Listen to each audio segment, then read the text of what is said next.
When you go to supermarket and you know if you take a pure shorty bread, one time any big bread, now a pure shorty bread, and only you know one shorty bread, you have to take a pure shorty bread. If you know that, then you know say. In fact, when I met with Prime Minister Trudeau, we were both lamenting together that international and global events have impacted the general price levels in both our countries, things over which we neither contributed to or had anything to do with. But such is the world. And most Jamaicans would tell you that since the pandemic and the war in the Ukraine, that the cost of living has increased. Not just the price. Some labor right now go vote because them vex and them disheartened and make some of them today on the road and them say, boy, we not gonna take it this time because them see war gone. It is high time they bring an end to propaganda. It is high time that they mash down the lies. It is high time that they turn around and say to Jamaica, the truth be told is that we do not have the answer. Hello, I'm Dudley Thompson, and welcome again to WDT Media TV.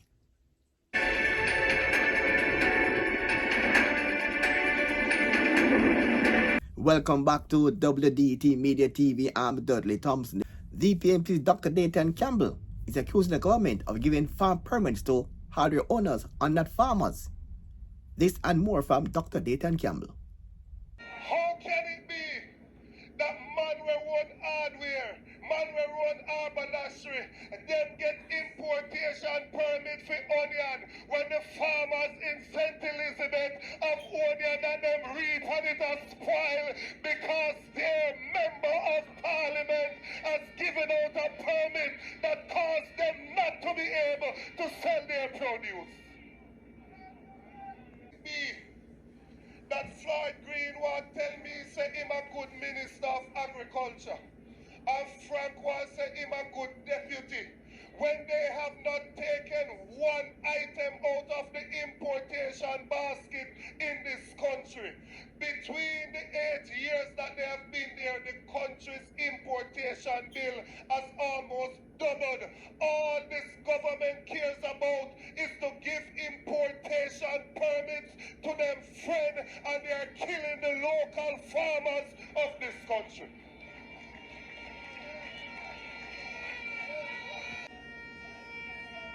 When we say they are failing cost of living, we're not saying that they're not doing nothing at all. But what we are saying is that if you go to the supermarket now, every single person that walk up to the cashier leaves something at the cashier counter because they cannot afford what they put in the basket.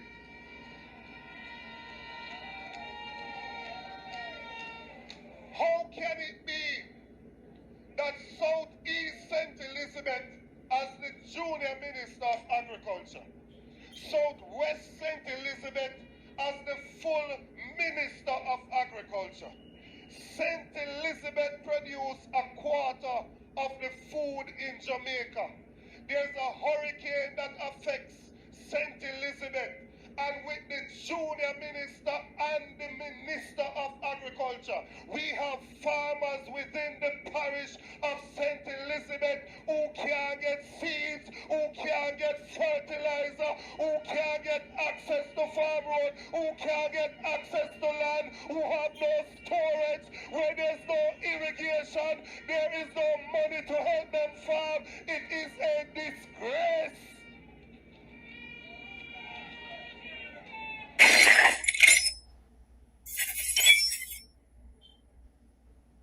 High time they bring an end to propaganda. It is high time that they mash down the lies. It is high time that they turn around and say to Jamaica, the truth be told is that we do not have the answer. The PNP's Mark Golden, while on the campaign trail, saying that he was told by some members of JLP that not be voting for the JLP this time around. Here is Mark Golden with that and more. Us all show the commitment to do the work that is required and to make sure that when election day comes, every PNP who has the right to vote come out and vote in this constituency. And I want to tell you, some Labour right now go vote because them vex and them disheartened. I met some of them today on the road and them say, boy, we not gonna take it this time because them see what I want.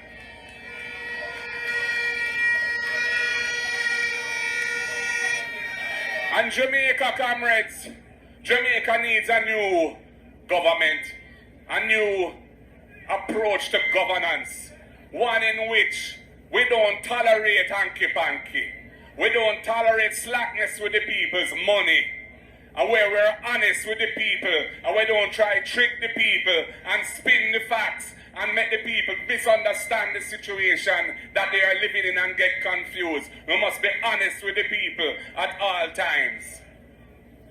The PNP's Dennis Daly is blaming the JLP for the current high cost of living.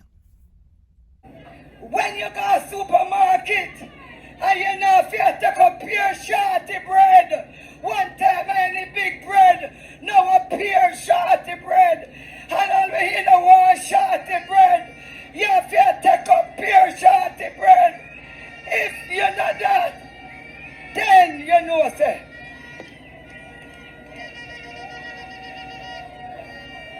And when you pay a water bill, and if you turn on the pipe, it just flood down the place with water, it means you don't need no change.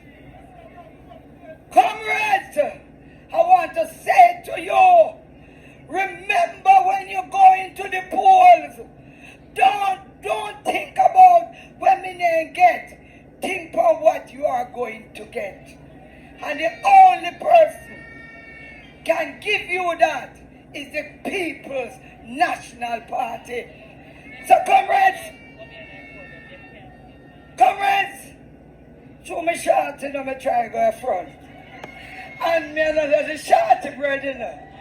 Because me value more than that. But Prime Minister Andrew Holness addresses the root cause of Jamaica's high cost of living. I want to touch on an area which I know many Jamaicans can identify, and that is the cost of living. When I was in Canada last year and I was reading Canadian newspapers and following the political debate there, I said, wow, it's the same discussion in Jamaica. No different.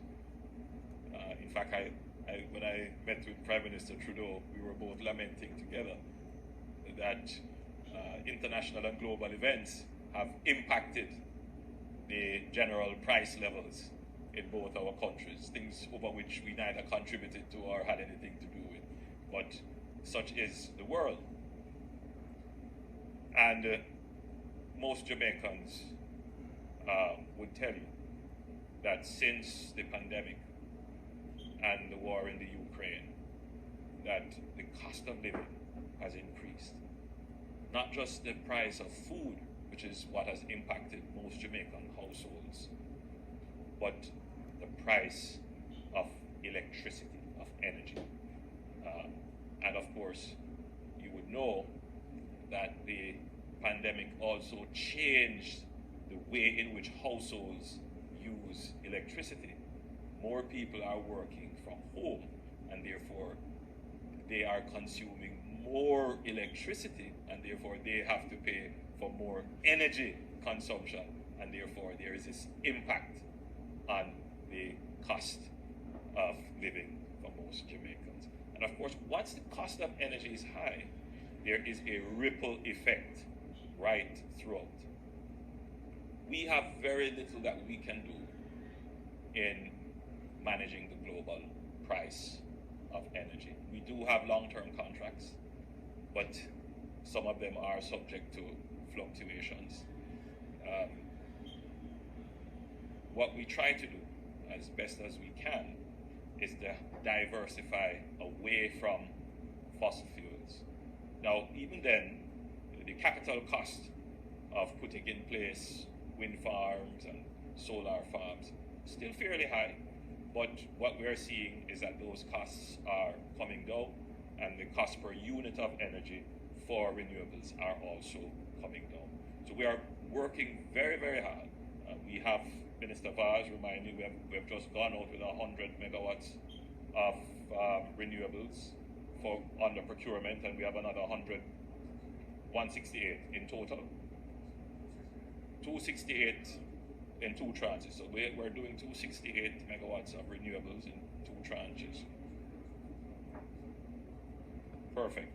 So we will have a greater proportion of our electricity generation from renewables, which will be far more competitive.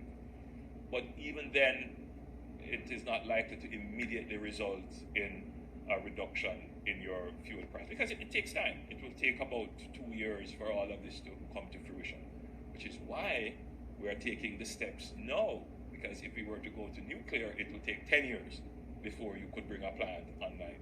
So we need to take these steps now, so that in 10 years, when these plants become viable, we are right there. We won't have to wait 10 more years to bring them online. So this is the benefit, of course, of having governments think strategically. The voters, the average Jamaican, probably won't see the use or the benefit of this to their cost of living today, but you're going to see the benefit of it as we progress into the future. And that's how we come to the end of today's show. I'm Dudley Thompson, and again, please like, share, and subscribe. And as usual, thanks for watching.